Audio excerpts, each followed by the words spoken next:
de principio a fin, la elección judicial fue, es y será una farsa.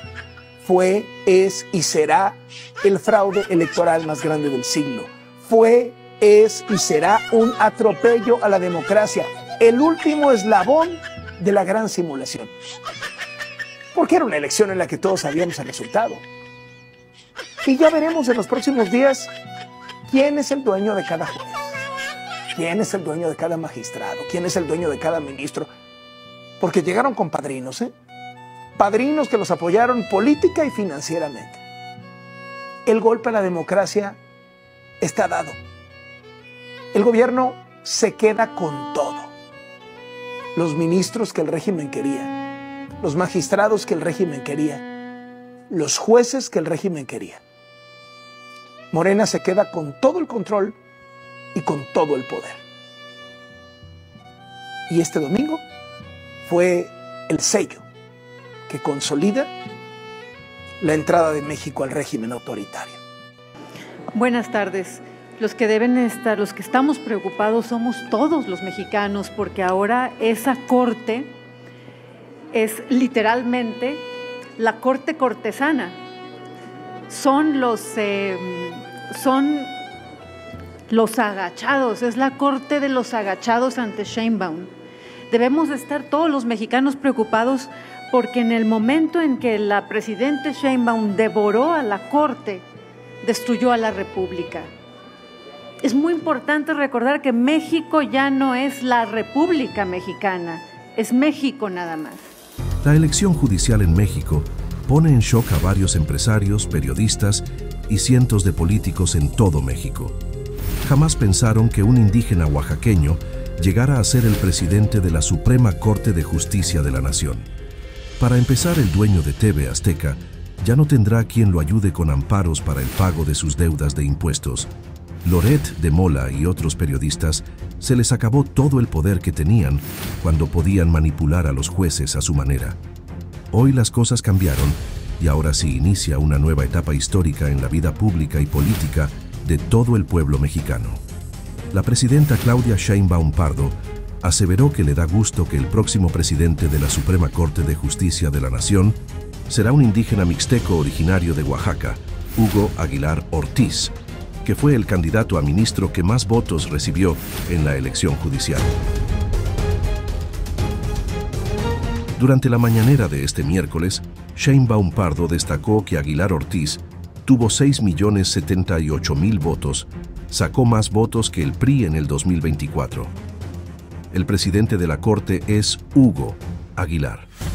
Antes este tenor, la presidenta de México declaró que le da mucho gusto que el próximo presidente de la Suprema Corte de Justicia de la Nación sea un indígena mixteco, de Oaxaca, muy buen abogado, donde tuvo el privilegio de conocerlo. No solo sobre temas relacionados con los pueblos originarios, sino en general, tiene un amplio conocimiento, es un hombre modesto, sencillo, con una enorme inteligencia y sensibilidad social. Hoy, en la conferencia de prensa, la presidenta de México espera y confía plenamente en el nuevo Poder Judicial. Y en este espacio, la presidenta aprovecha el espacio para enviar un mensaje muy claro y directo a Carlos Loret de Mola, quien trabaja en Latinus, para decirle que el pueblo de México eligió muy bien sabiamente a la nueva Corte. Gracias, Presidenta. Muy buenos días. Gaspar Vela, de Grupo Milenio. En primer lugar, Presidenta, preguntarle, el día de ayer señalaba esta posibilidad de que el Instituto Nacional Electoral determinara la presidencia de la Suprema Corte de Justicia de la Nación por género. Finalmente, ayer la presidenta del INE, Guadalupe Tadei, señala que va a ser por votos. ¿Está usted de acuerdo en esta interpretación legal que hace el Instituto? Yo dije que había la posibilidad, de acuerdo como estaba la Constitución, que pudiera ser mujer, pero el mismo día de ayer dije, esto le toca determinando al Instituto Nacional Electoral. Y el instituto pues lo que define es que no, que es el que tenga mayor número de votos, y nunca planteamos algo distinto, sino lo que se habla es que Este año son 5 mujeres y 4 hombres, porque son 9 integrantes de la Corte. Entonces toca 5 mujeres y 4 hombres. Cuando se vuelva a elegir la Corte, pues tocará 5 hombres y 4 mujeres.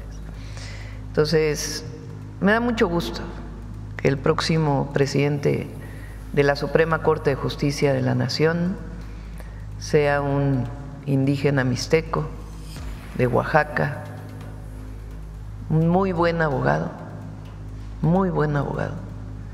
Tengo el privilegio de conocerlo, no solamente sobre temas relacionados con los pueblos originarios, sino en general. Tiene un amplio conocimiento, es un hombre modesto, sencillo, pero no por eso con una enorme inteligencia y sensibilidad social.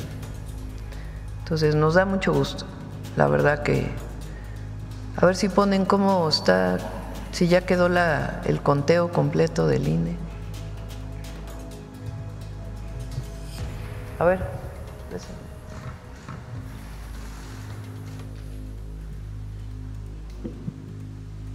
¿Cuántos votos tuvo al final? A ver si viene abajo. 12. La participación ciudadana 12.91%, o sea, casi 13%. Y estas las actas computadas. ¿Qué porcentaje de actas son? ¿O de boletas? Aquí está, actas 99.8%, o sea, prácticamente ya terminaron. Vamos abajo. Aguilar Ortiz Hugo. Votos 6.078.082 votos. Solo Hugo sacó más votos que el PRI en el 2024.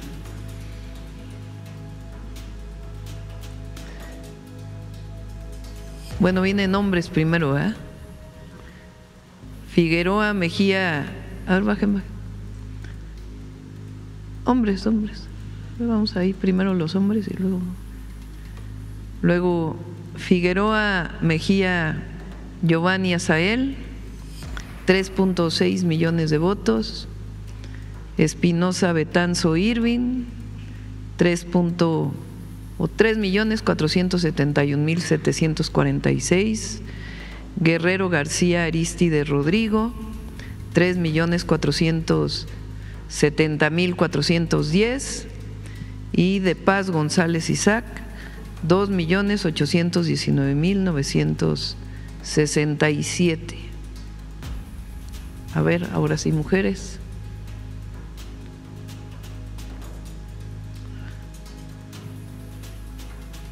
Batres Guadarrama Lenia, también creo que tuvo más votos que el PRI, 5.744.290. Esquivel Moza Yasmín, 5.194.044. Ortiz Alf Loreta, 4.919.043. Ríos González María Estela, 4.613.018. Y Herrerías Guerra Sara Irene, 3.152.275. Ese es el resultado de la votación y el presidente de la Corte es Hugo. Vamos acá y luego vamos contigo, Saúl. Ajá. Nos ha dado tiempo de terminar toda la fila de adelante estas mañaneras, así que. Buenos días, Presidenta Elia Cruz de La Hoguera. Presidenta, hace un momento comentaba ya la nueva integración de la Corte. ¿Qué le parecen estos 9 perfiles que van a integrarla? Muy bien, muy bien. Lo decidió el pueblo, lo que decida el pueblo. Y son buenos perfiles. Ellos tienen que dar un ejemplo una vez que entren a la Corte, ellas y ellos, de una transformación profunda del Poder Judicial. ¿En qué sentido esta transformación? de que haya justicia para todas y para todos en México. Tienen que dar ejemplo de austeridad comparado con la parafernalia del poder actual, desde mi punto de vista. Tienen que dar ejemplo de profesionalismo, de impartición de justicia. Tienen que dar un ejemplo de que hay cambios, de honestidad, de honradez, de transparencia. Hoy son elegidos por el pueblo, ahora les corresponde a ellas y a ellos, a partir de septiembre, dar un ejemplo a México y al mundo de que puede haber un sistema de justicia diferente, que no esté basado en grupos de interés, en dinero de por medio, en dar a unos y a otros no. Tienen que constituirse pues en un grupo de mucha presencia, en el sentido no en los medios de comunicación, ¿no?, sino en el sentido de que se note en México que llegó también la transformación al Poder Judicial. Y no es un asunto político, es un asunto de honestidad, de sencillez, de modestia, de austeridad y de impartición de justicia. Entonces yo creo que lo van a hacer muy bien, muy bien. Presidenta, hablando justamente de la Corte, la actual Corte, desde su integración con la reforma del entonces presidente Ernesto Zedillo, en La Hoguera hemos hecho un recuento de esto, una serie de publicaciones donde hacemos un recuento, entre ellos pues todas las reformas principalmente impulsadas por el expresidente Andrés Manuel López Obrador, que echaron atrás todos los privilegios de los que fueron objetos, sujetos más bien, pero también las resoluciones, algunas de las resoluciones que hicieron en contra del bolsillo de los ciudadanos en general. Por ejemplo, el haber permitido que se grabara o se cobrara interés sobre las cuentas bancarias, por ejemplo, el haber permitido o haber declarado inconstitucional cuando la entonces Asamblea del Distrito Federal empezaron a cobrar los estacionamientos en las plazas públicas, en los centros comerciales. Ellos declararon inconstitucional cuando los diputados habían dicho, bueno, ok, van a cobrar los estacionamientos, pero den 2 horas gratis para los clientes y a partir de la segunda un precio preferencial, pero lo echaron para atrás y entonces es algo que todavía los ciudadanos pues seguimos pagando. ¿Cómo dejar ir a esta Corte que actualmente existe en la impunidad? No es un asunto de persecución, lo dije el otro día. O sea, no, yo creo que eso nunca ayuda a unas sociedades. Si en el proceso de entrega-recepción encuentran irregularidades, pues tendrán la responsabilidad de hacer las denuncias correspondientes, administrativas, y si en su caso hay de otro tipo, penales, pues tendrán que hacerlas. Pero tienen que marcar una diferencia a partir de que lleguen hacia adelante. Hay mucha expectativa. Ahora se decidieron las y los ministros, pero viene magistrados, viene la Sala Superior del Tribunal Electoral, vienen jueces y juezas.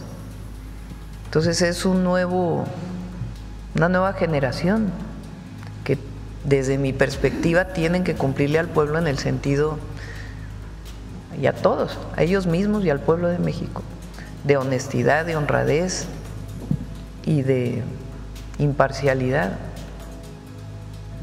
y no responder a grupos de interés.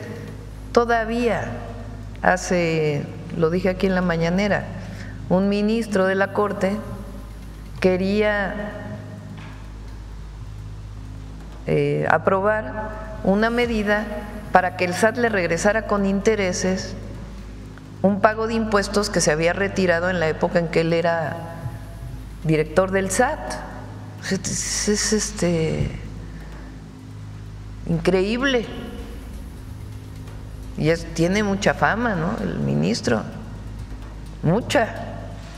Tiene apellido de doble nombre, compuesto. Muy reconocido, pero un conflicto de interés increíble. Personas que deben 60,000 millones de impuestos y que pasan los meses y pasan los meses y pasan los meses y pasan los meses y no hay resolución. Hay amparo sobre amparo sobre amparo, resolución al amparo del amparo del amparo del amparo. ¿Qué es eso? Reconocido por ministros de la Corte. Y esto que tú dices, qué bueno que se está haciendo este recuento. ¿Cuál es la liga del el medio se llama La Hoguera MX. La Hoguera MX. Porque qué bueno que se hace esto, pues de una revisión de resoluciones de la Corte, no solo de los últimos 6 años, sino de antes. Pero esta impunidad, Presidenta, o estas resoluciones no abonan a la falta de justicia que todos los mexicanos piden. Sí, y si hay un caso especial que es factible legalmente revisarlo, pues que se revise.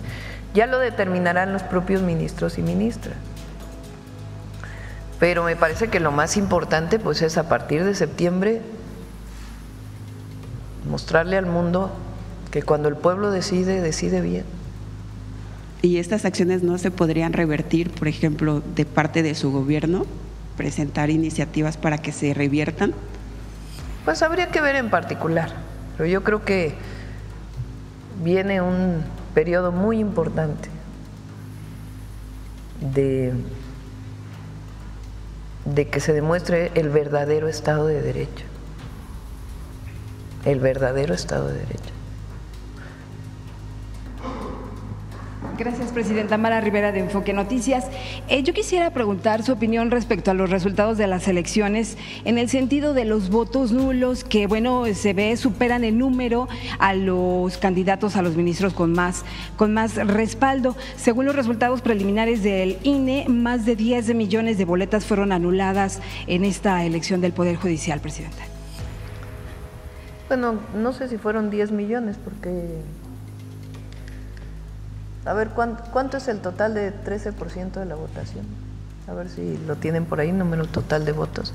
Pero la gente tiene derecho a anular su voto. Tiene derecho. El tema aquí es que quien va a ser el presidente de la Corte pues tuvo más de 6 millones de votos. Imagínense. Hay mucho, también hay que decirlo, mucho racismo, mucho clasismo. Todavía en algunos sectores de la sociedad, no en el pueblo, no en la mayoría, pero sí hay deberían de revisarse a sí mismos la manera en que hablan, que actúan, que dicen, lo que escriben. ¿Cómo pueden comparar a Hugo con Benito Juárez?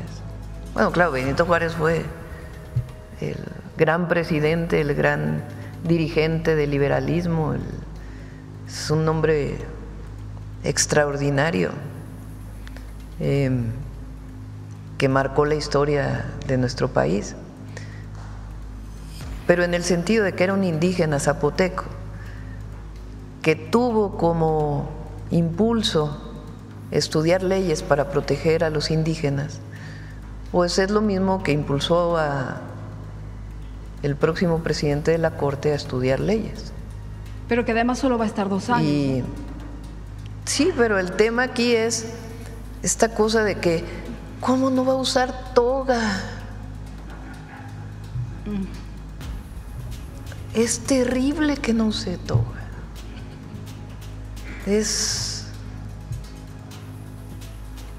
¿Qué tiene malo que use textiles tradicional, bordados hechos por manos indígenas? si lo importante es lo que van a hacer. Entonces, en el fondo, hay un profundo racismo, clasismo, que es como algo que les toca internamente de que cómo es posible. Entonces, tienen que hacer una revisión ellos.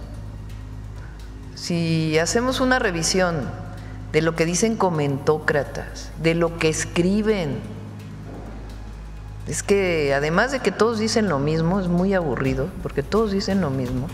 Lees a uno y es como si leyeras a todos al mismo tiempo. Yo creo que se leen y de ahí sacan sus fundamentos para escribir su artículo, ¿no? Porque difícilmente puedes encontrar a alguien que diga algo original. Pero en todo eso es cómo es posible. No lo comparen, imagínense, abrazó al presidente López Obrador. Entonces, va a ser muy bueno. Es un cambio profundo. Entonces, también que se revise eso, imagínense, va a haber una identidad con la gente enorme. Y ellos tienen que demostrar y seguirla demostrando. Le damos la más cordial bienvenida a nuestras compañeras y compañeros diputados, por supuesto al coordinador Elías Lisha, coordinador del Grupo Parlamentario del PAN en la Cámara de Diputados, al diputado Homero Niño de Rivera, a la diputada Tania Palacios Curi, al vicecoordinador del Grupo Parlamentario del PAN aquí en el Senado, Enrique Vargas, y le cedería yo para abrir esta conferencia de prensa el uso de la voz al coordinador del Grupo Parlamentario del PAN en la Cámara de Diputados, a don Elías Lisha. Gracias, muy buenas tardes a todas y a todos. En esta rueda de prensa hablaremos de dos temas en particular, aunque ambos de la naturaleza electoral. El primero, la del Poder Judicial, el segundo, de la jornada sucedida en los estados de Durango y de Veracruz. Lo cierto es que el gobierno y Morena se creyeron invencibles y en una sola jornada, en un mismo domingo, un mismo día, fueron derrotados en partida doble. Primero, fueron derrotados por el abstencionismo, fueron derrotados por la inconformidad y fueron derrotados porque más de 9 de cada 10 mexicanos les dieron la espalda con su reforma que busca tomar el control del Poder Judicial. Presumían primero que tenían el 70% de apoyo para esta elección. Luego, muy bravucones, salieron hace un par de semanas a decir que esperaban 20 millones de votos. El resultado final, acudieron a las urnas 13 millones de personas, pero más de 3.5 acudieron a decirles que no, acudieron a decirles que no están de acuerdo con esa reforma y acudieron también a mentarles la madre. Hay que decirlo como es, porque ni una sola candidatura, ni un solo virtual ganador para ocupar un espacio en la Corte obtuvo ni siquiera la mitad de los votos nulos que se dieron en esta elección. Esta es la primera elección en toda la historia del país en la que los votos nulos superan a cualquier candidatura. Es decir, primero ganó la abstención porque el 90% de los mexicanos les dijo no, y segunda, ganaron los votos nulos. No hay una candidatura con el respaldo suficiente, y eso, que movilizaron tanto como pudieron, que repartieron acordeones a diestra y siniestra, que hicieron un cochinero, una marranada de elección, que se predispusieron llenando boletas, como consta en videos, antes de que la gente acudiera, que existe una grave disparidad entre los votos de jueces de distrito y miembros de la Suprema Corte.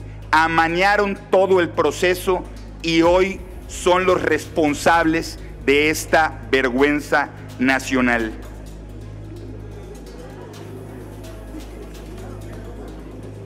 El fracaso que han tenido es la factura por haberle dado la espalda a la gente, por haberse creído los dueños de la democracia, y eso también lo vemos en los estados de Durango y de Veracruz. Yo quiero decirles, en nombre de los grupos parlamentarios del PAN, tanto en la Cámara de los Diputados como en el Senado, que estamos muy satisfechos con el resultado del proceso electoral. Me refiero particularmente a Durango. Mandaron a toda la artillería de Morena a cantar victorias antes de tiempo. Mandaron a su secretario de organización, Andy López Beltrán, el gran mago, y lo único que hizo fue romper el mito. Se fueron a tercer lugar en la capital de Durango. Más del doble, escúchenlo, más del doble de votos tuvo el PAN en la capital de Durango que Morena, con todo lo que hicieron. Es decir, la gente, cuando hay buenos gobiernos como el de la capital de Durango, no se deja engañar y reafirma lo que un gobierno panista es capaz de hacer, como el de Tonio Ochoa. En Veracruz pasamos de 15 municipios gobernados a más del doble de los municipios. Van a ser finalmente 34, 35 municipios. Estamos profundamente orgullosos de ese resultado porque, como ustedes saben, el PAN de Veracruz enfrentaba grandes problemas y, a pesar de todo eso, mantuvo su votación y ganamos territorio, es decir, gobernamos el doble de lo que gobernábamos antes de esta elección. Y esta es la prueba de que, aunque Morena intente cooptar liderazgos, aunque Morena amenace a quienes han encabezado candidaturas, la gente está del lado de votaciones libres, y por eso hemos mantenido nuestro bastión, Boca del Río, que, a pesar de que los ciudadanos se expresaron de manera libre por un gobierno de Marijose Gamboa,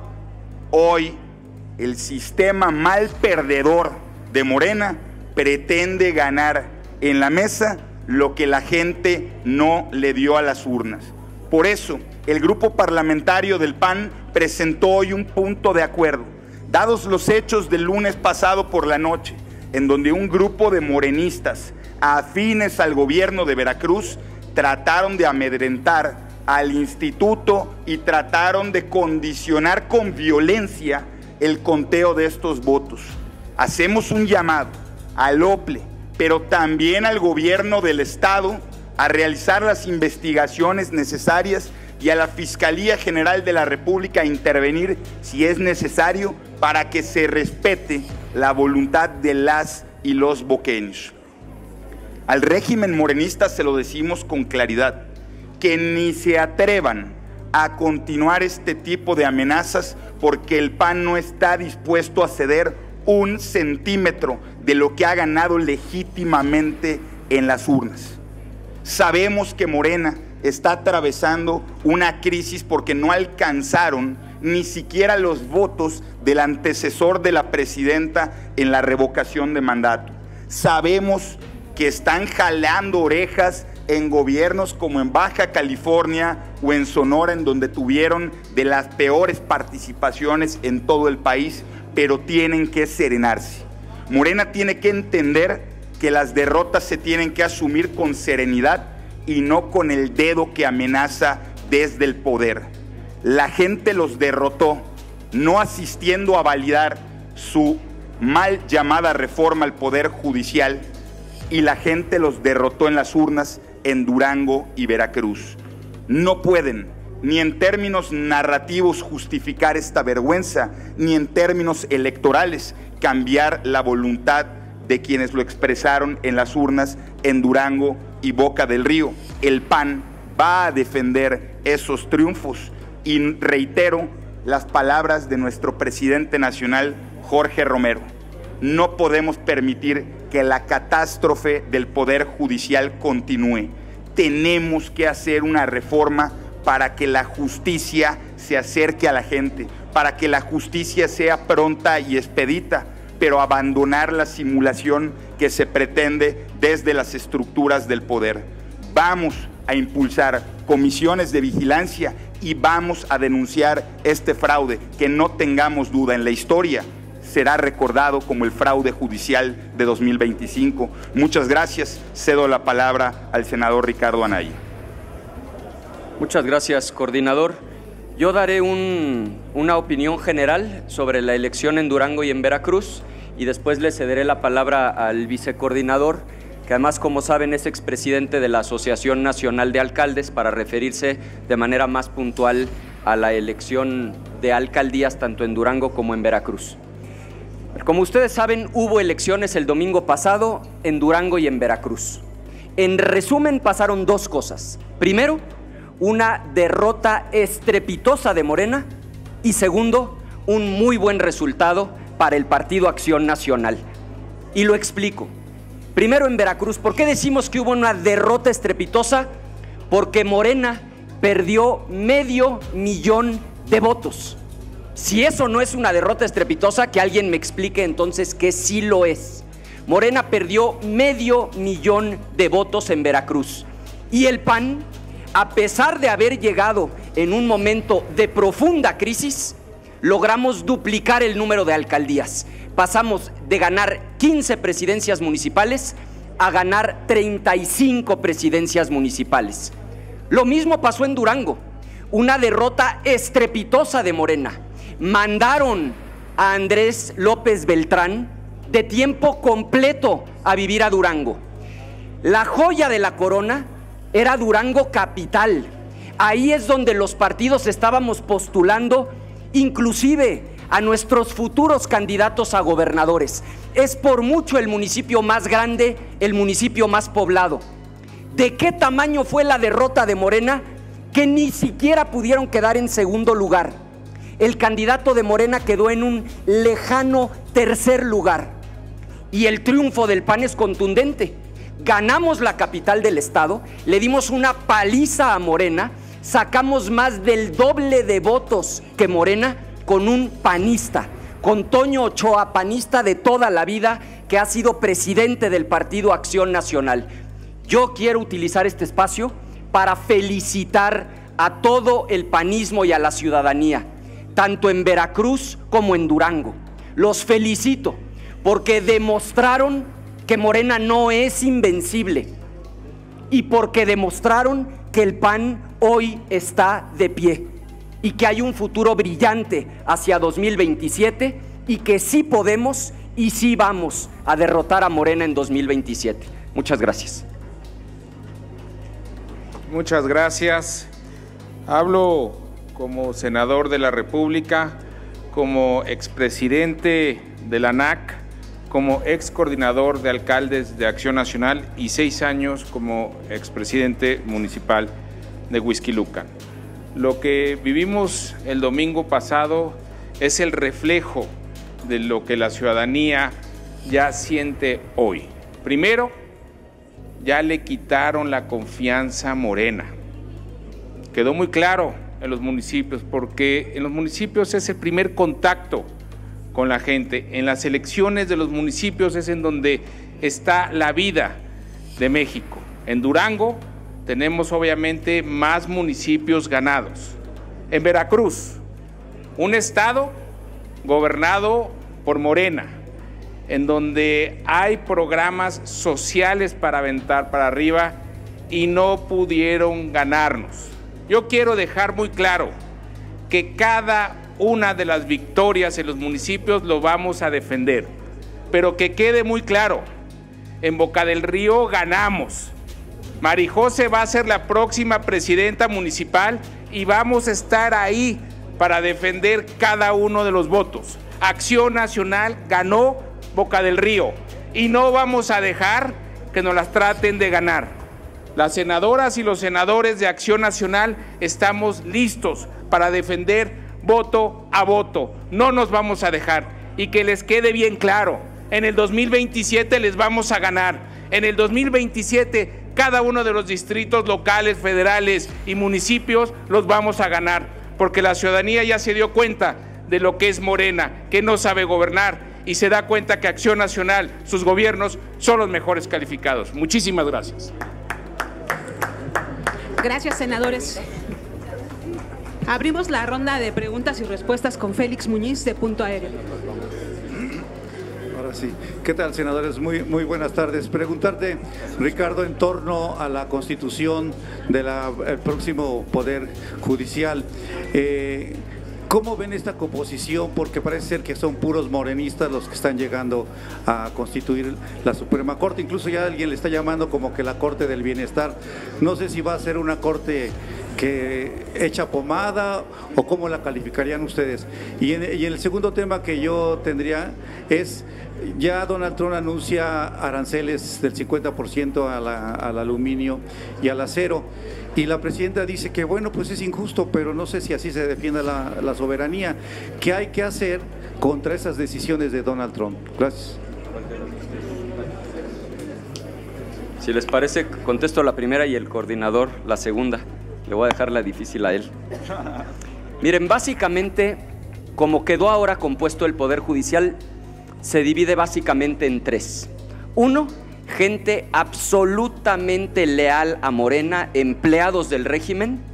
Dos, abogados del crimen organizado, gente que los propios criminales impulsaron para jueces y magistrados. Y tercero, y esto está combinado con lo primero, gente profundamente incompetente, como lo demostramos ahora en el Pleno, que no tienen la más remota idea del derecho. Como lo hemos dicho, claro que hacía falta una reforma, claro que hay que mejorar el Poder Judicial. El problema es que lejos de mejorar el Poder Judicial, hicieron pedazos el Poder Judicial.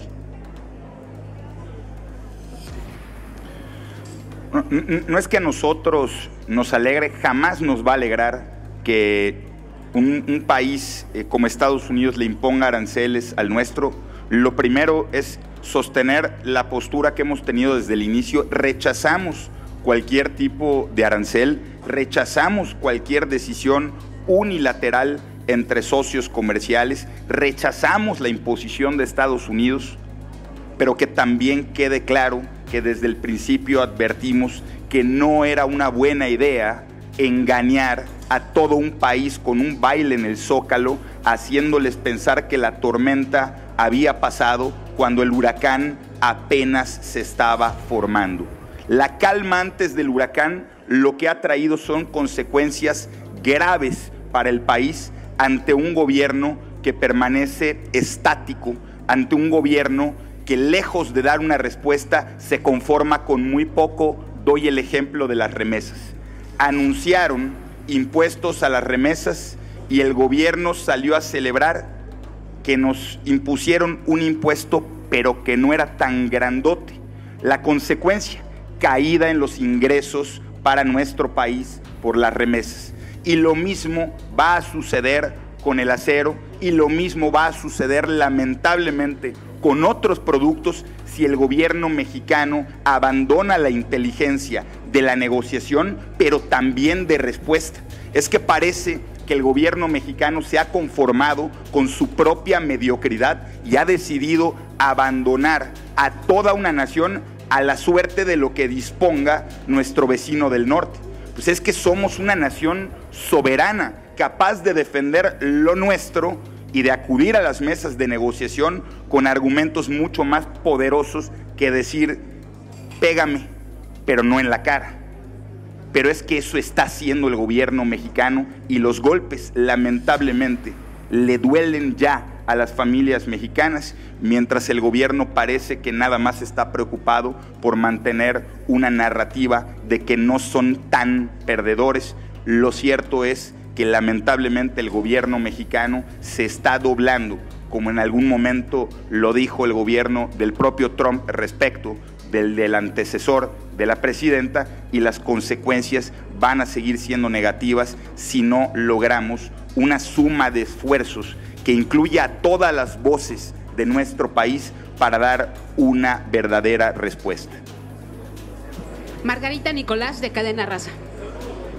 Hola, diputados y senadoras y senadores. Preguntarles, con este nuevo modelo que se inauguró para elegir a la Suprema Corte, a los integrantes, ¿quiénes deben estar preocupados? ¿La oposición o el gobierno? Porque con las cifras que dan ustedes, pues no les fue tan bien como ellos dicen, que pues ustedes se conforman con una victoria así chiquita porque los municipios casi no tienen gente y en cambio ellos sí van a gobernar más. Esa es una.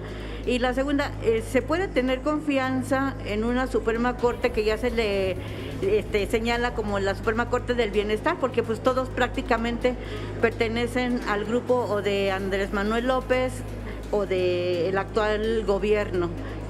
Aquí, ¿qué va a pasar? Si realmente se va a ver ese cambio que tanto auguran o pronostican que va a ser, y ahora sí, para proteger a los más pobres, a los que no tienen para cooperar la justicia. Y la segunda, bueno, la otra es relacionada con eso que comentabas de la toma del Ople allá en Veracruz. ¿Qué va a pasar?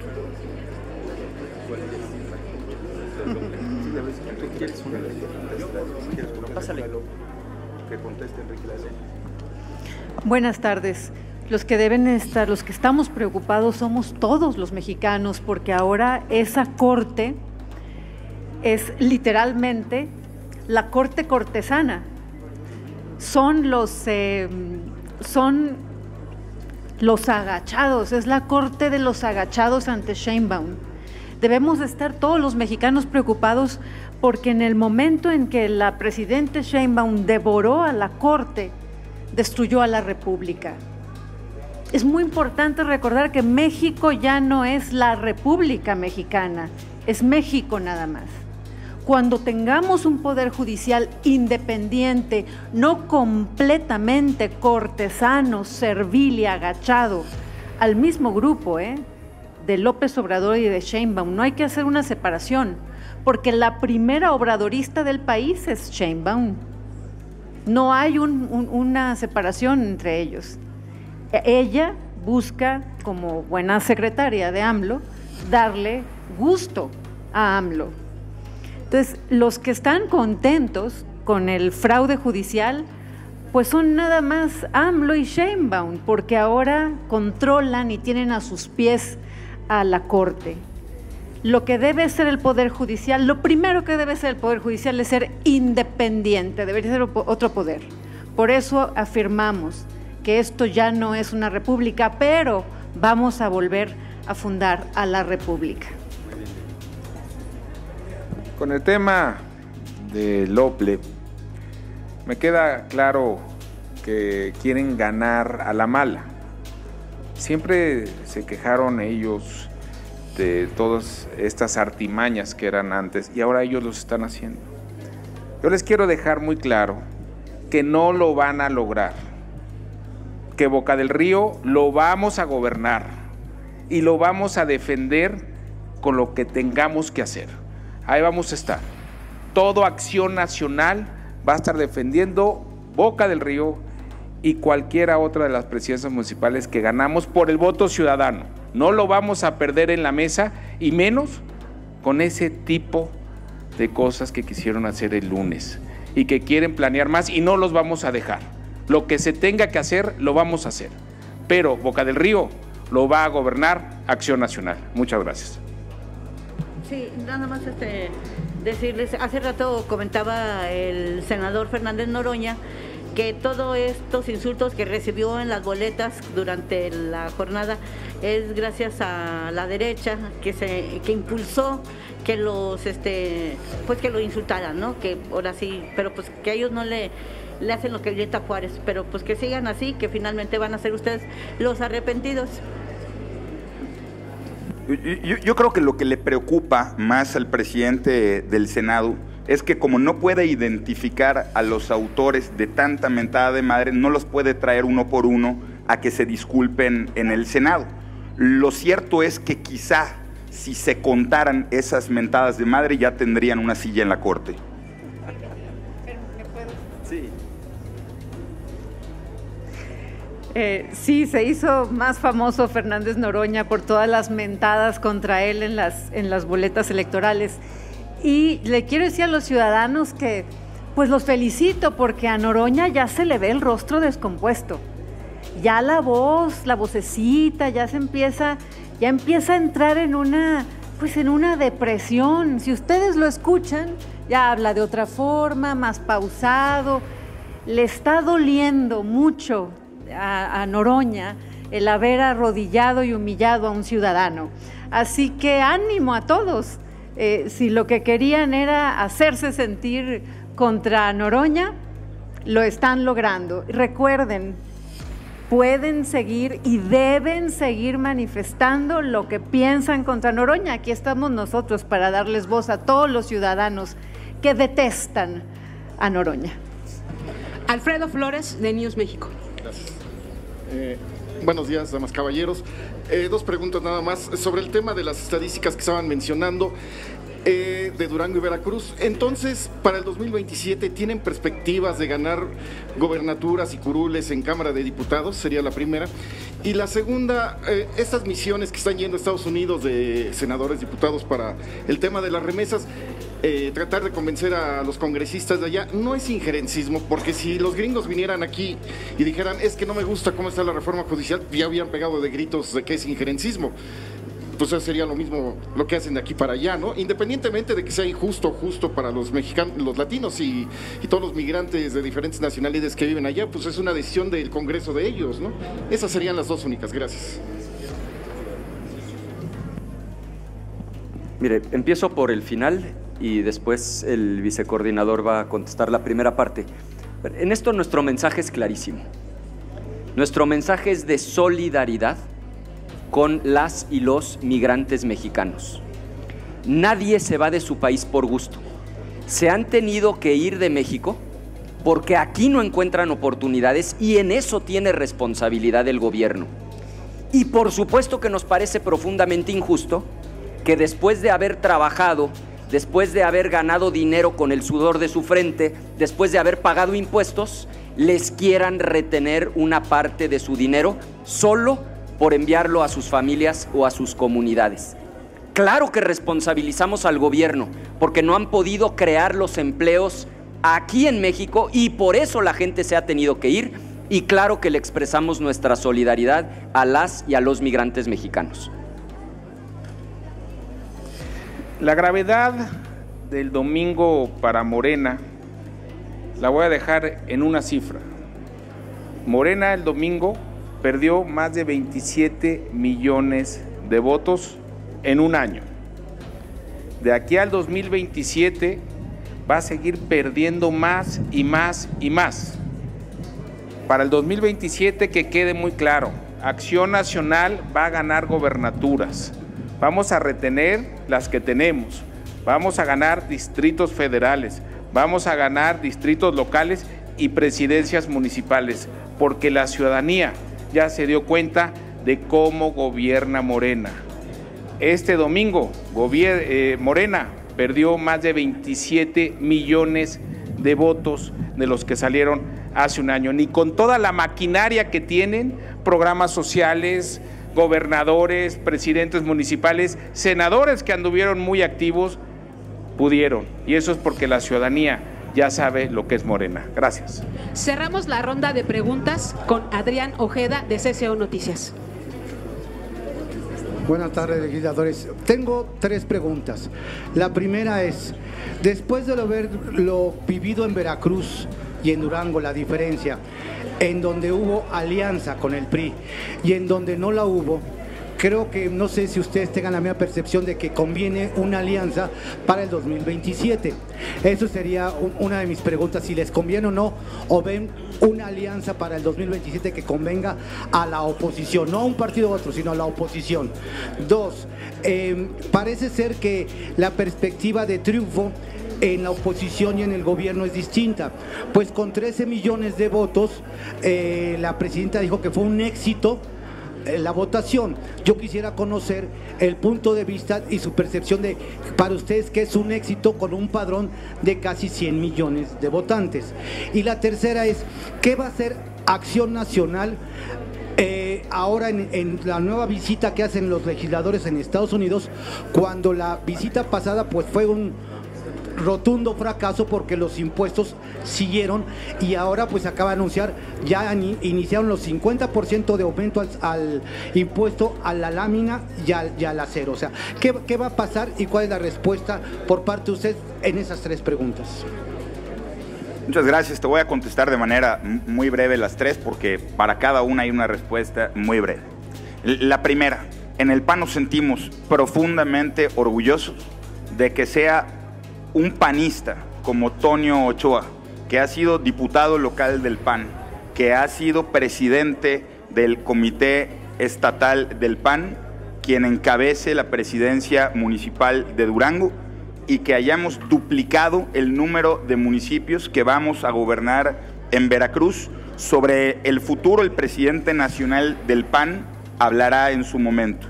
Sobre la comitiva que va a Estados Unidos, yo creo que es el gobierno quien ha abandonado la obligación de negociar y de no celebrar mediocridades. Lo que nosotros esperamos es que no salga el gobierno mañana a decir que celebra un arancel del 25%. Entre socios comerciales, la imposición nunca se puede celebrar. O somos socios o somos sumisos. Nosotros partimos de que entre buenos socios es el diálogo y la negociación que beneficia a ambas partes la que debe regir el proceso. Y tercero, sobre el éxito o el fracaso de la elección del Poder Judicial, insistimos, de los 13 millones, solo 9.5 fueron votos válidos. Ni un solo candidato o candidata obtuvo ni siquiera la mitad de los votos nulos y si le sumamos los inválidos, pues ni un cuarto de esos votos. Aquí y en cualquier parte del mundo, tener una participación efectiva de menos del 10%, cuando presumen el respaldo del 70%, es un absoluto fracaso, pero además rompe el mito del apoyo incondicional. Morena se creía invencible y este fin de semana recibió una derrota en partida doble. Lo derrotaron los ciudadanos al abandonarlos en la reforma al Poder Judicial y los derrotaron los ciudadanos de Durango y de Veracruz. Por eso el PAN va a gobernar la capital y por eso Morena quiere arrebatar a la mala lo que no obtuvo a la buena en Boca del Río, y en Boca del Río va a gobernar el PAN. No me extraña que dentro de la mediocridad que rige en el gobierno y en Morena celebren hasta sus propias derrotas. Ahondando un poco en la segunda pregunta, en la de la visita a los Estados Unidos, Acción Nacional ha sido uno de los más críticos de que, inclusive usted lo acaba de señalar ahorita, de que pues siguen golpeando, no me pegues en la cara, pero me sigues pegando. Entonces, ¿no cree usted que el hecho de que haya ido el PAN a este nuevo viaje, en el cual pues ustedes mismos consideraron que el otro fue un fracaso, ¿por qué mandar otra vez a un representante si sabían que cuando no hay una agenda de por medio es, podría decir, un viaje de turismo parlamentario? Ahora, nosotros lo dijimos desde el principio, nosotros no vamos a escatimar en ningún esfuerzo, por pequeño que parezca, para revertir esta situación para nuestro país. Abandonar cualquier espacio luego podría ser utilizado para decir que no queremos que le vaya bien a México. Nosotros estamos convencidos y permanentemente en el esfuerzo de que estos golpes que vienen de Estados Unidos no lesionen a la economía de los mexicanos. Pero seamos francos, quien tiene la responsabilidad de conducir las relaciones con Estados Unidos, quien tiene la responsabilidad, por ejemplo, de negociar los tratados de comercio, quienes tienen la responsabilidad de imponer aranceles o de tomar cualquier medida como enviar soldados a la frontera, como ya lo hizo México, es el Ejecutivo, y es el Ejecutivo quien abandona esa responsabilidad. Pero te la cambio, si el PAN gobernara, si el PAN estuviera en el Ejecutivo, si la presidencia de la República fuera del PAN, no tengas ninguna duda, desde el primer momento hubiéramos tomado todas las medidas necesarias para salvaguardar la economía de las familias mexicanas. Así fue cuando gobernó el PAN y hoy lamentablemente la economía está sujeta a la mediocridad. de un gobierno que celebra impuestos pero poquitos, que celebra aranceles cuando se descuentan y que presume como una gran victoria la participación efectiva del 9.5% de la población. Un gobierno mediocre no cambia porque un legislador o un grupo de legisladores hagan su mayor esfuerzo, ni cambia la obligación que tiene y que ha decidido abandonar. Muchas gracias. Pues no tendríamos más preguntas.